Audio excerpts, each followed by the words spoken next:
are now getting into the business of building buildings. They are about to get into the business of building low and middle income housing after direct instructions came in from the Prime Minister. Let's take a look at this report with more. While real estate prices have corrected in the last few months due to economic slowdown, affordable housing is still a pipe dream for millions of Indians. And lower margins on low-cost housing has meant real estate players staying away from this segment. Something which has made the Prime Minister sit up and take notice.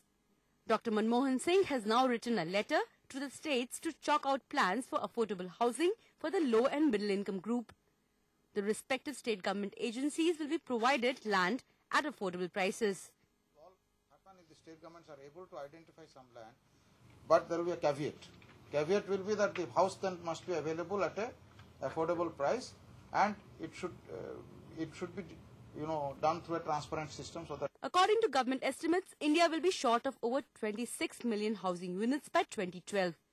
98% of this will be in the economically weaker section and low-income groups. But seeing the scale of business at hand, private realtors now want a chunk of this pie.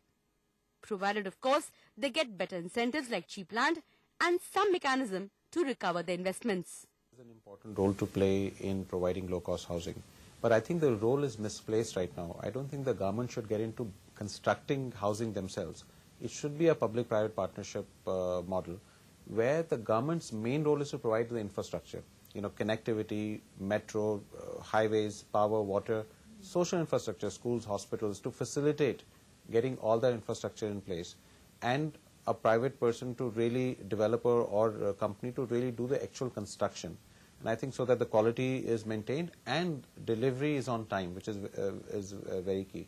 So I think government has a major role, but really should get out of physical construction, but really facilitate low-cost housing. I think that is the only way we would see low-cost housing in this country. The government is hoping that the slowdown in the real estate sector will force the developers to pitch in and be a part of the mass housing program. In New Delhi, Oinitam Oja Sinha for NDTV.